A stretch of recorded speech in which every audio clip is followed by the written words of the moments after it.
Bonjour à tous et à toutes, j'espère que vous allez bien. Aujourd'hui on s'intéresse à un assassinat, celui qui se déroule le 16 mars 1914. Une femme de la haute société se présente au siège du Figaro à Paris et demande à voir le directeur. On lui répond qu'on ne rencontre pas Monsieur Calmette comme ça. Mais elle tend sa carte de visite et insiste. Tenez, donnez-lui ma carte, je pense qu'il me recevra. Cette femme, c'est Henriette Caillot, épouse du ministre des Finances et ancien président du Conseil. L'engrenage meurtrier est lancé. Partons ensemble découvrir l'affaire.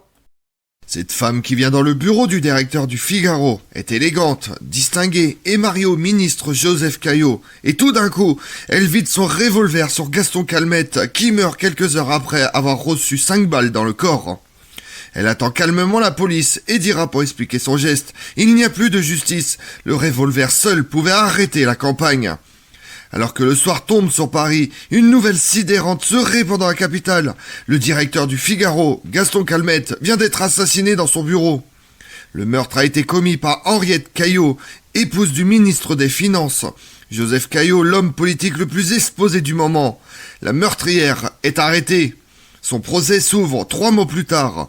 Au procès, nous apprendrons que Madame Caillot est allée acheter le revolver le jour même du meurtre, qu'elle a demandé à ce qu'on lui en explique le fonctionnement et qu'elle l'a testé dans une salle de tir.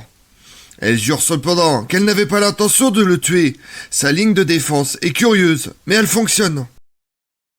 Mais pourquoi alors assassiner le patron du journal du Figaro? C'est la campagne féroce à laquelle le Figaro participe contre Joseph Caillot, ministre des Finances, qui pour redresser la France décide d'instaurer un impôt sur le revenu. Chaque jour, des éditos attaquent en rafale le ministre.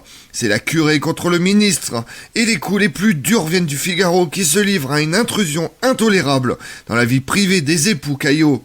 Le Figaro a récupéré auprès de la première épouse de Monsieur Caillot, Berthe, guidant une correspondance coupable entre Monsieur Caillot et sa future épouse, Henriette.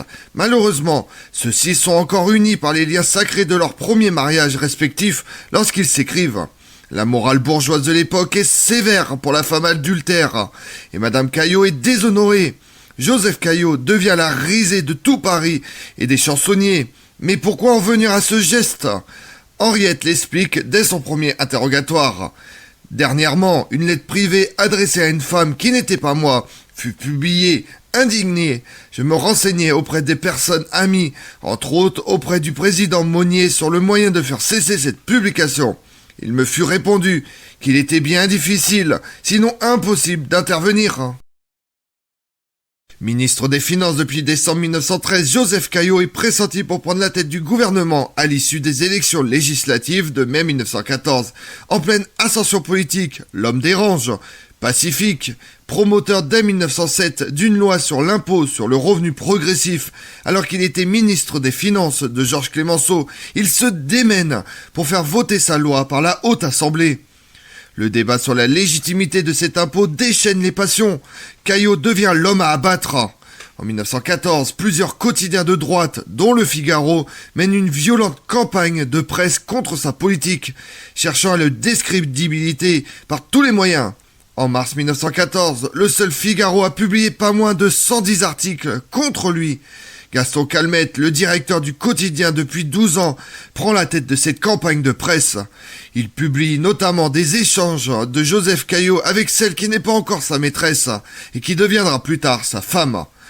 Dans ses lettres signées Ton Joe, Caillot apparaît comme un homme politique hypocrite.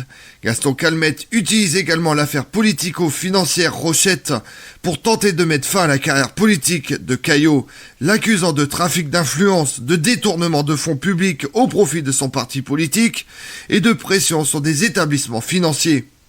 Le 13 mars 1914, le quotidien annonce détenir la preuve des machinations secrètes de Monsieur Caillot. Gaston Calmette conclut, il est démasqué, ce malheur public est dénoncé, ma tâche est accomplie, balayez, allez-y.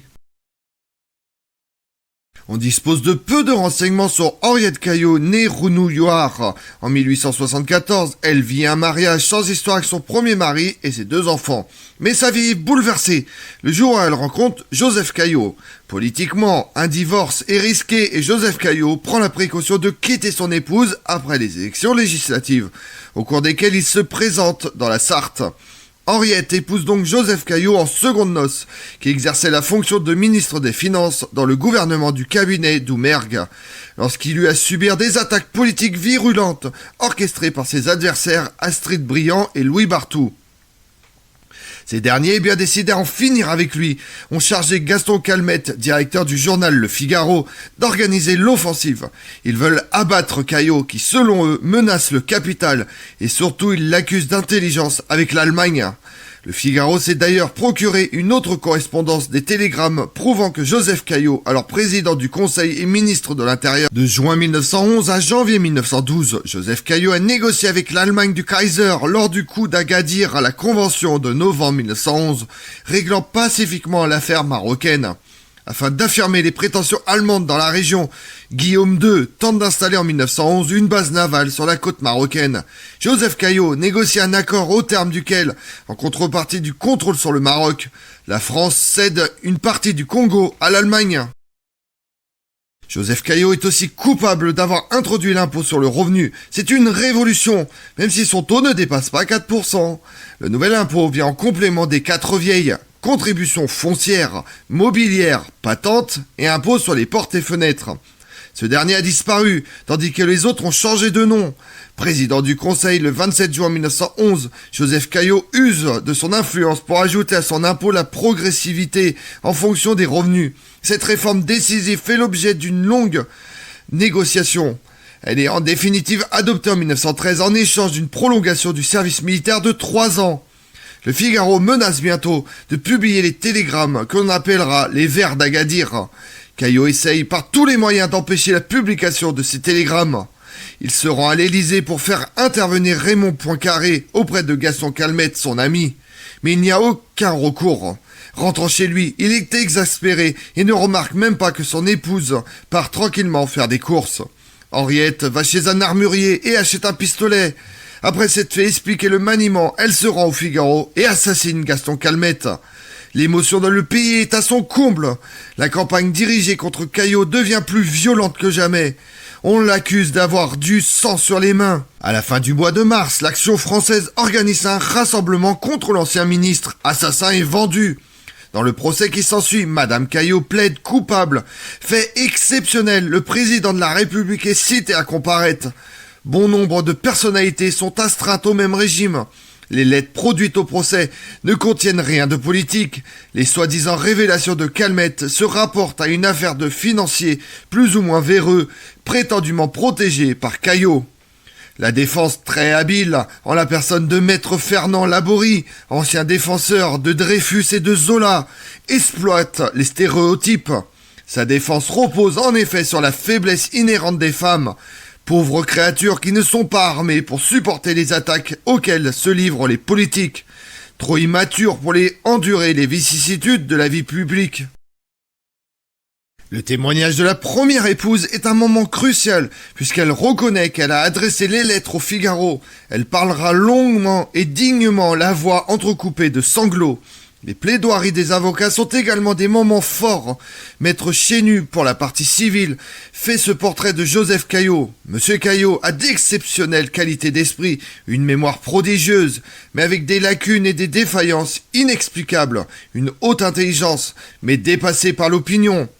Monsieur le procureur général Herbault, dans son réquisitoire, reconnut l'intention criminelle et la préméditation, mais il admet les circonstances atténuantes, et il accepte même que fut écartée, en raison des conséquences trop rigoureuses pour l'accusé, la circonstance aggravante de préméditation absolue indéniable.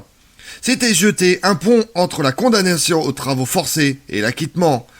Maître Laborie, avec son admirable éloquence et sa contagieuse émotion, se charge de faire franchir à l'accusé ce passage encore si dangereux pour elle. Cette fois, Maître Laborie avait voulu assumer seul et sans aucune intervention étrangère au barreau la lourde responsabilité d'une défense qui lui plaisait de soutenir avec une très haute dignité. Aussi, monsieur Caillot dut-il, en auditeur silencieux, entendre les mots de sympathie que l'éminent avocat eut pour la victime. Par contre, Maître Laborie rend hommage au caractère de monsieur Caillot et s'appliqua à détruire l'impression produite par la déposition de madame Guédan. Je ne veux pas rouvrir un dossier de divorce, mais il est une chose que je veux dire, c'est que si je paraissais croire que monsieur Caillot n'avait pas de grief contre madame Guédan, je ferais sourire tout Paris. Monsieur Caillot s'est conduit en galant homme. Le jury est en effet convaincu que le crime n'est pas le fait d'un acte prémédité, mais d'un réflexe féminin incontrôlé, transformant le crime mûrement préparé en crime passionnel. En somme, faible femme, madame Caillot est quasiment considérée comme pénalement irresponsable en raison de ses passions féminines.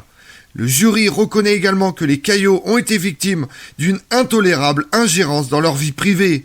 Maître Laborie obtient ainsi l'acquittement de sa cliente le 28 juillet 1914 sous les tollés de la salle. Le Figaro titre le lendemain « Le plus gros scandale de notre époque ». La guerre éclate quelques jours plus tard. Joseph Caillot connaîtra par la suite une carrière politique mouvementée. Arrêté par son ennemi, Clémenceau, après la guerre en 1918, pour intelligence avec l'ennemi puis réhabilité, il sera de nouveau ministre et sénateur. Il meurt à la Libération. Henriette Caillot est décédée un an avant. Comme on l'a vu, le 16 mars 1914, Henriette Caillot tue Gaston Calmette, le directeur du Figaro, par crainte que le passé sentimental de son couple ne soit étalé sur la place publique. Ce coup de revolver est le premier d'une série de 3 assassinats qui entraîneront la France et l'Europe dans la plus grande tragédie de leurs histoires, la Première Guerre mondiale. Le deuxième visera l'archiduc François-Ferdinand de Habsbourg à Sarajevo le 28 juin et le troisième aura raison de Jean Jaurès à Paris au Café du Croissant le 31 juillet de la même année. Je vous remercie d'avoir suivi cette vidéo en ma compagnie. Si vous voulez connaître mes autres vidéos, retrouvez-moi sur ma chaîne YouTube Tout sur l'Histoire avec Damien et sur les réseaux sociaux Twitter et Instagram Histoire Damien. Et pensez à liker, commenter et vous abonner. Je vous remercie à tous.